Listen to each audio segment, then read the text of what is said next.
Hello everyone, I'm very happy to be here today speaking at the Wellness Lifestyle Conference. I'm Jamie Go, CHT, Professional Hypnosis Practitioner. And before I get started, if you could just take a moment to think about what you want out of life. Just think about it. We all want something out of life. Could be big, could be small, doesn't matter what it is. But think about something you want out of life, because as you think about what you want during the course of this talk, you'll naturally start connecting what you want with the new information that you're going to be getting into a way that integrates the new information with your current learnings and understandings in a way that's the most effective for you getting what you want. So this is going to help you to get what you want. So what is hypnosis? The talk is all about hypnosis. And what is hypnosis? You may have experienced hypnosis before yourself, either in session, or most likely you've experienced it in the environment from driving. Sometimes people will drive a route that they're used to, going home from work, and they suddenly just make it home. But you don't remember stopping at those stop signs or those red lights or making those turns or getting off the freeway exit. You just somehow get home just like that. That's hypnosis. Another one is falling asleep. 30 minutes before you fall asleep, you have to pass through the state of hypnosis. Hypnosis is the doorway between waking and sleeping. It's an alpha brainwave state. And the most popular environmental hypnotic state there is watching a movie. Because when you watch a movie, are you really sure at which point exactly in the film that you become fully absorbed and engaged in the movie, in the story? It's not exactly clear. You may have anticipated this movie's release for a long time and were looking forward to it, and you become engaged as soon as you walk in the theater. Or you could have not ever heard of this movie and your friend took you to see it, and you did not become fully absorbed or engaged into the movie until the third scene. But once you are fully focused, absorbed, and engaged into the story, into the movie, you block out distractions. You are not disturbed by the person getting up to get popcorn or use the bathroom. You are not disturbed by somebody's head that is partially blocking the screen in front of you. And most importantly, you are not distracted by the fact that this is all make-believe. You know consciously that this movie has special effects, has actors, is a work of fiction. But while you are fully absorbed and engaged and in hypnosis during this film, you suspend all of that disbelief. So this is hypnosis. And everybody can be hypnotized. Everybody has been hypnotized at some point in life. You may have heard that famous saying, well, a certain percentage of the population cannot be hypnotized. This is referring to stage hypnosis, which is very different than hypnosis in general and is very different than therapeutic hypnosis. So I'll take a second to just talk a little bit about stage hypnosis, because this is most people's idea of hypnosis. Stage hypnosis, you may have seen it at magic shows or a high school demonstration where there's a hypnotist on stage. Sometimes he has an assistant, sometimes he has an eye fascination up there with him, and he'll ask some volunteers from the audience to come to the stage, and he'll have them perform strange acts that they normally wouldn't do. He may make them forget their name. He may make them forget how to do basic math. He may have them behave or act like a wild animal. Whatever it is, they will do it. And that phenomenon actually is a real phenomenon.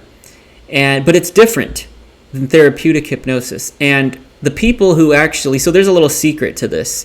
The people who are selected to go up on stage most of the time are very good subjects known as somnambulist subjects.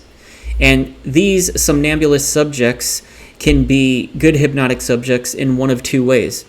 One way is they are very visual people. They're very visual people, and they can create physical sensations with their imagination. So if you tell someone like this to imagine their hand is underneath a heat lamp, very hot heat lamp, and this heat lamp is beating down hot light onto their red hot light onto the top of their hand, their hand will start changing temperature, and it may even start sweating. So these are people with very vivid imaginations. That's one way they can be a good hypnotic subject. Another way is they could be somnambulists, which is a hyper-suggestible person. They are virtually always in a state of hypnosis. So they are very hyper-suggestible. And I'll talk more about the suggestibility, the hyper-suggestibility and somnambulism in a few moments. But just so put a pin in that for now. And let's get back to what hypnosis is and what it is not, dispelling all of these myths. So stage hypnosis, different subject. What I do is therapeutic hypnosis. And what we're basically doing in a therapy setting using hypnosis is we're trying to create a change.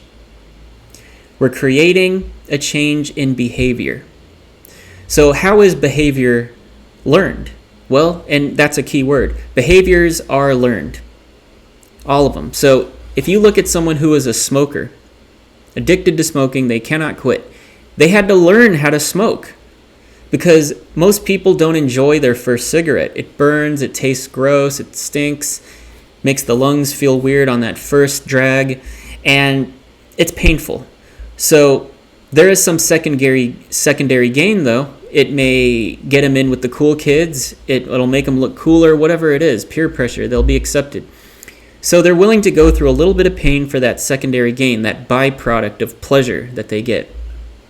And over time, with repetition, they now become a smoker. And they don't feel that initial pain that they did at first. So that is how people learn to become a smoker. And everybody learns their behaviors. Behaviors are learned. So just remember that. And so let's look at how behaviors are learned. So, if you imagine your mind as a circle, this is your total mind. And at the very bottom, you have what's called the fight or flight response. And we're born with this. All humans are hardwired or born with the fight or flight response for good reason. It has enabled us to survive for so long. Because back before civilization and society was the way it is now, humans had to live amongst predators, amongst the animal kingdom. And when there's a threat in the environment, this fight or flight response switches us on. It arms us with an excess amount of adrenaline so we could fight or run for safety. Everybody's familiar with this. The problem is, as societies have become more complex and more advanced, we've had to suppress this fight or flight response because you can't be at work getting into an argument and then you just suddenly fight this person or you run out of the building. You can't do that. So you have to suppress your fight or flight response every time it's triggered. And it is triggered each time you're threatened or stressed out. Fight or flight is triggered. So when we suppress the fight or flight response, the mind had to evolve extensions so that this excess amount of energy has somewhere to go. And one of those extensions is called depression. So you get triggered with fight or flight, amped up with adrenaline, I need somewhere to go.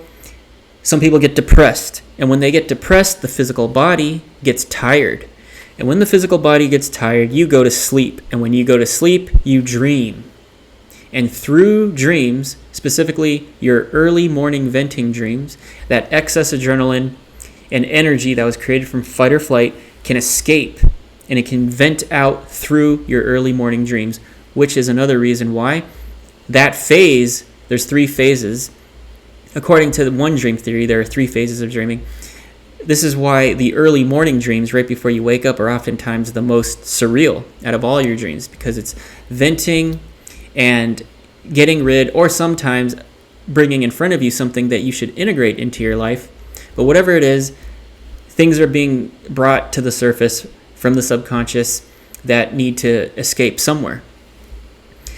So that's depression. That's one extension, and that's one route that the energy from fight or flight can escape through. The next is anxiety. And many people out there know what that's like. It's like experiencing an excess amount of feedback in the mind. Shuts you down. You can't think clearly. Your brain is not working. And so anxiety. That is the second extension. And so right above the fight or flight response is the subconscious mind. And it makes up 88% of your total mind, of your life, of all your behaviors. 88% of your behaviors exist in the subconscious mind. So, learning how to control your bladders. There was a time in life where you were a baby and you would wet the bed and you had to wear diapers. But after a while, your parents probably taught you how to control your bladder while you're asleep. And it took some conscious effort in the beginning. And you had to learn and exert a lot of effort to get it right. But after time, you now can be totally unconscious, passed out, asleep, and your bladder will control itself because it's become a subconscious process. And all of our behaviors that are subconscious and are our automatic responses exist in the subconscious mind. They have become subconscious, automatic, non-voluntary responses, whether that's being triggered by certain things or certain people or certain voices, whether that is feeling depressed at a certain time of the day, whether it's all these habits that people have. Once they are automatic, once it's a habit, it is part of the subconscious mind. So right above the subconscious mind, we have what's called the critical area of mind, or the critical factor, which is basically your analytical process or your belief system. And this forms by about age 8 or 9, which is why you can tell kids who are like 3 years old about Santa Claus and the Tooth Fairy, and they'll believe you. But after a child has reached about 8 or 9, you try to tell them about Santa Claus, and they start questioning it. They wonder, how could this huge guy make it around the world with all these presents, and he can fit down the chimney with all these gifts and do this all in one night? They start questioning that. So this is the critical area of mind, and the purpose of the critical area of mind is to prevent things from being accepted into the subconscious, because you don't want things that you don't believe is true or things that you believe are bad for you. You don't want those things to become subconscious processes. You only want things to become subconscious processes that are congruent with your conscious mind, with things that you think are good in life. And so habits, why they're so hard to break, is because of this critical area of mind. This is the gatekeeper that says, no, you cannot change this whole system without my permission. And I'm not going to give you permission right now unless you do something about it. So the critical mind is like the security system that prevents things from becoming subconscious processes. And so let's say you are a smoker and you want to quit. So consciously you tell yourself, I don't want to get cancer. I want to have good health. I want to quit smoking. So you send that thought into your subconscious mind, but as soon as it hits the critical part of mind, the critical mind starts analyzing it, and it says, wait a second. In the subconscious mind, I love smoking when I wake up. I love smoking when I drink my coffee. I love it when I smoke and drink. I love it when I socialize, when I take a break at work. There's all these positive associations to smoking in the subconscious mind. So it kicks that new idea right out. No, we're not going to quit smoking. So, right above the critical factor, the critical area of mind, you have consciousness, or your conscious mind. This is logic and reason, and it only makes up 12% of your total mind. That's a very small percentage. And so that is about how much control most people actually have over their lives and over their behaviors. 12%, it's not a lot. 88 versus 12%, what do you think is going to win? The 88% is going to win. So how do we change? How do we change that? How do we change the associations in the subconscious mind to fit what we have in the conscious mind, to be congruent with what's in the conscious mind, logic and reason? We use hypnosis. So we use the tool or the state of hypnosis to bypass that critical factor, to get into the subconscious mind, to rearrange things, to change the associations so that you're not using willpower any longer to just not smoke. You genuinely do not like smoking. This is how hypnosis is used to change habits and behaviors. So there's another concept called homeostasis. Homeostasis is keeping things the same. And it's a healthy thing. Our bodies need to maintain homeostasis. Our bodies need to regulate all of our organs and bodily functions in a way where everything is equal. For every action, there's a reaction, and it's this constant calibrating and recalibrating to keep things the same. But in the mind, you also have homeostasis, because the subconscious does not like unknowns. It needs to know what to expect. So, keeping you the same. So, homeostasis, there's good news and bad news. The good news is keeping you the same.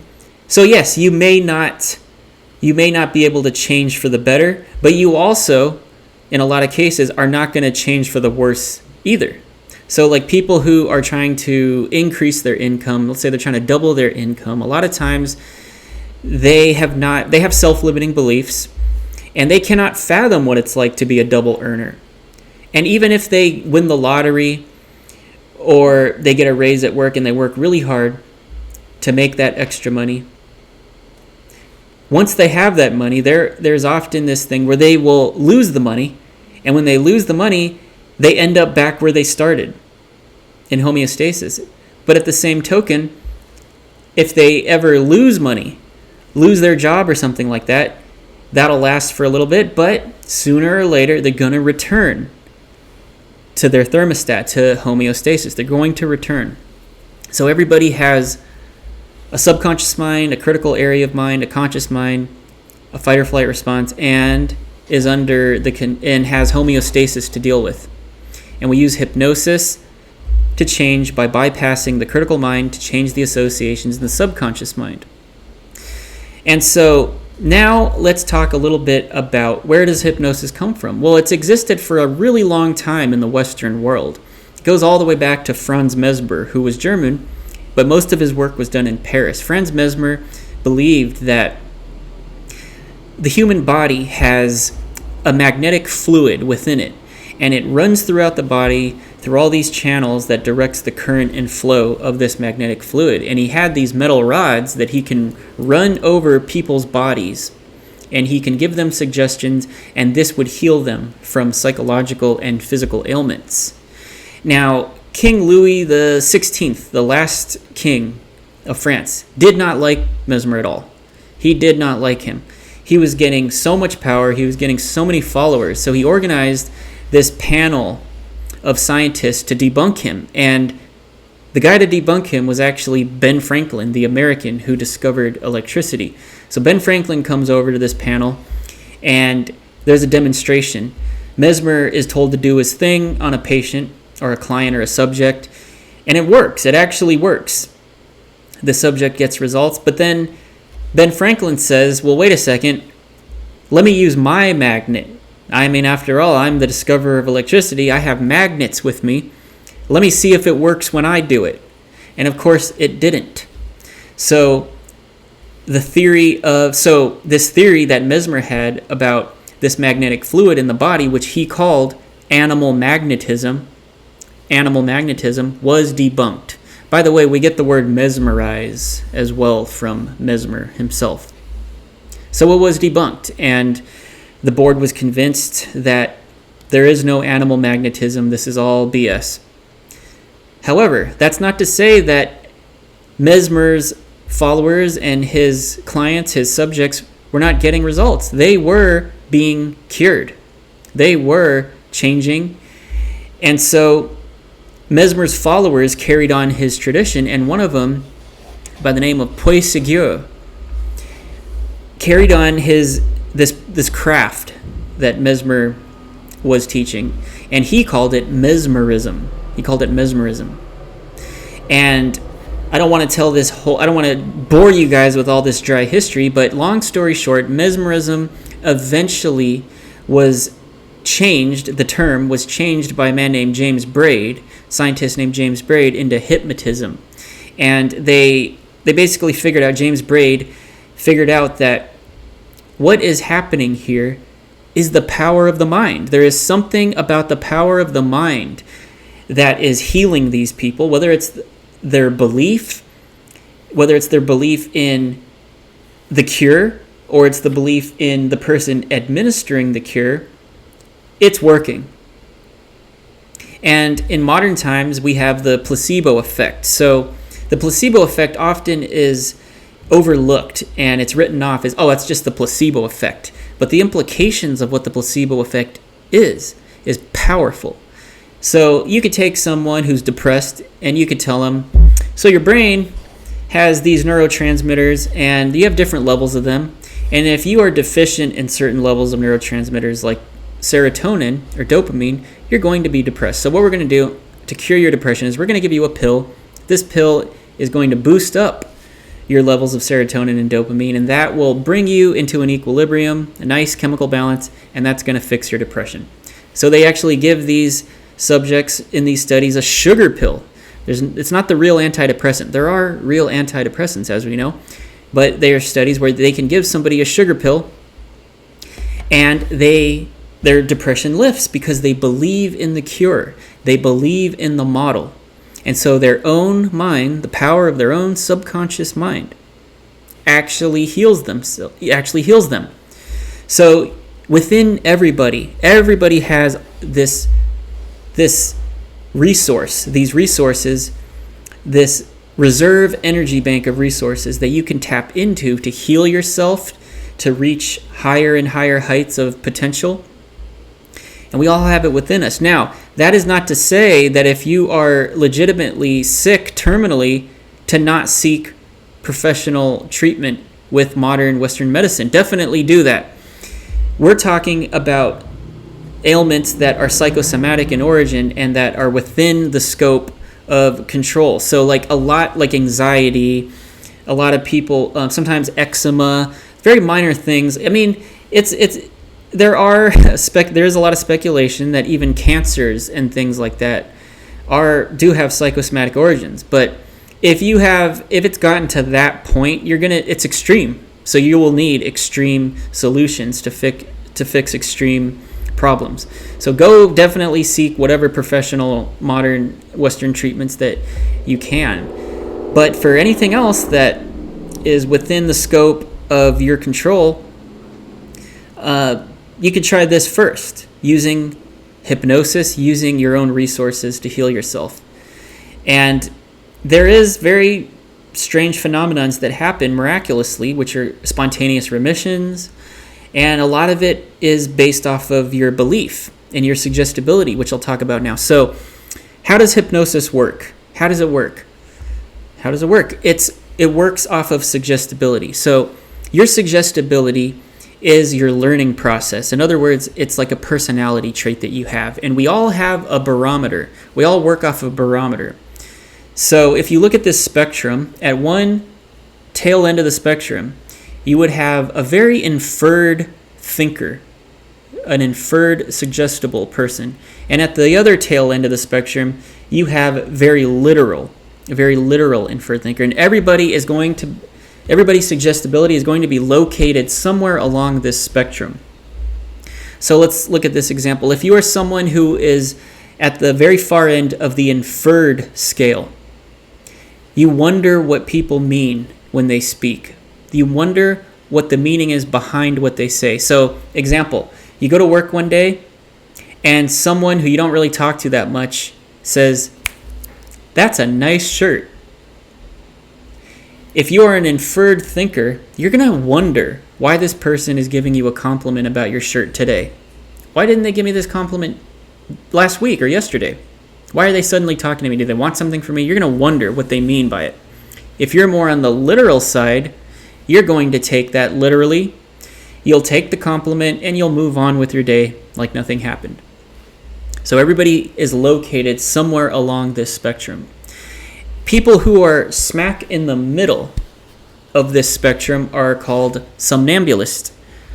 And it's taken from sleepwalking, because people who sleepwalk are also called somnambulists. And so there is a connection between people who are unconscious when they're awake and people who are seemingly conscious when they're asleep. So people who are somnambulists are the most suggestible. They are hyper suggestible. And so they're walking around in their daily lives in a state of hypnosis. And so when somnambulist clients come to see me to work on things, it's usually a process of dehypnosis to wake them up out of the slumber that they've been living their whole entire lives in. And there's many people out there like this. So, is it bad to be hypersuggestible? Is it bad to be a somnambulist person? No. Not if you're aware of what it is. Not if you're aware of when you go into the state of hypnosis. And because oftentimes, you may have heard the saying how, like I mentioned earlier, is that how not everybody can be hypnotized. Well, everybody can be hypnotized. And most of the time that you go into environmental hypnosis, the state is wasted. You're not using it for anything productive. Sometimes you're actually being negatively influenced, which is not good. So being aware, practicing hypnosis, whether it's self-hypnosis or whether it's hetero-hypnosis, that's with a practitioner, you're acquainting yourself with the differences and the distinctions between all of your states of being. And it's good to be aware of when you're hypersuggestible so that you don't become hypersuggestible at the wrong place at the wrong time. You want to be suggestible when it's ideas that are good for you. And so that's suggestibility. And your suggestibility is how you become hypnotized.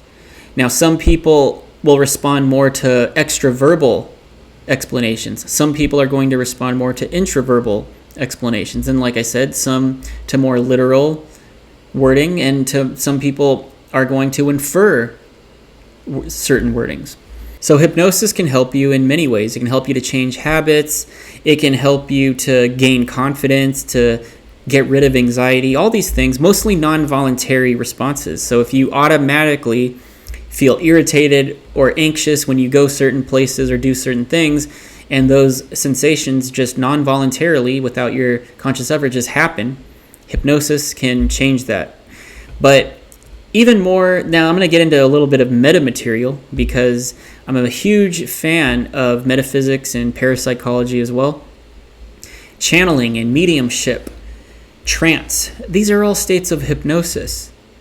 And when the conscious mind relaxes all the way and you can be lucid while using the subconscious mind, this is when you have access to all these other realms. And so people who channel and act as mediums for other beings and things like this, they also use the state of hypnosis. So I'm going to give you a tool, which is a self-hypnosis recipe that you can use to experience the state of hypnosis. And I have to say that this is a tool, self-hypnosis, which is different than hetero-hypnosis. There are limitations. You should not use self-hypnosis for depression or for any type of negative feelings that you're trying to get over, because if you are feeling depressed, you're the one that's giving the suggestions to yourself, which is not good. So there's limits. And if you're wanting to use hypnosis to get over depression or negative feelings, trauma, things like that, you'll want to do hetero hypnosis, which is with another person, with a practitioner. Okay, so, but definitely self-hypnosis helps with so many different other things. You can use it for focus. And just even having that state of focus, being able to switch on that state of hypnosis at will, is so beneficial, especially in today's world with all of these different distractions destroying our attention span. Okay, so let's get into how to do self-hypnosis. So this is what you do. You find a comfortable place.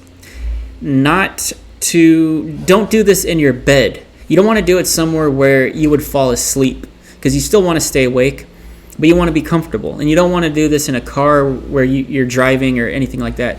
Make sure you pick a place and a time where you're not going to be distracted. You don't have to do anything, and you're safe. So you pick out this space, get comfortable. It doesn't really matter what position you're in, just as long as you're comfortable, but not too comfortable so that you'd fall asleep. And then, with your eyes closed, imagine with your mind's eye a staircase with 20 steps, and there's 2 handrails on each side. Imagine this. Some people can visualize, others can't. but everybody can imagine. So you imagine this staircase with 20 steps and these 2 handrails. Now think of a place. This place can be somewhere that you've been in reality, maybe on vacation, maybe the room you grew up in, or maybe it's somewhere nebulous that you've been to during meditation or you just go to in your mind. But it's a place that makes you feel safe, relaxed, and calm. You think of this place. What does it look like? What does it smell like? What does it feel like? Saturate all your senses in this place. And then when you're ready, you're going to walk down this staircase. And when you get to the bottom, when you get to 0, you're also going to count down as you walk down the staircase. You're going to merge with this place. So imagine yourself grabbing hold of the handrails. You take your first step, 20, 19, 18, 17, 16. You count down while imagining yourself walking down this staircase. And when you get to the bottom, around the second and first step, right before 0, you're going to bring in some power words. So the way, and power words are sometimes called keys. And power words or keys are the sensations that you're going to feel in this special place of yours. So you need 1 physical key and you need 1 emotional key. How do you want to feel emotionally? How do you want to feel physically? Most people will pick for their emotional key, calm. Calm is an emotional state, whereas relaxed is a physical one. So a lot of people will use calm as the emotional key and relaxed as the physical key. So when you get to about step 2, you can start bringing in one of those keys. The feeling is calm. Now at 1, the feeling is relaxed. And then at 0, imagine yourself in this calm place. And as soon as you're in this calm place or this special place, imagine a whiteboard. Go up to the whiteboard and write your keywords. Write it out. Relaxed, calm. See it. And then feel it. And then spend about, 5, 10, 15, 20 minutes in this place doing whatever you want, giving yourself positive suggestions, telling yourself whatever it is that you need to know. And the more you do this with repetition, this tool is going to crush through that critical mind, crush through your resistance, and it's going to get into the subconscious mind. It's going to bring in those new suggestions, those powerful instructions. It's going to change those associations. And it's going to make the subconscious mind be on board and congruent with the conscious mind, and you are a changed person. And that is the power of hypnosis.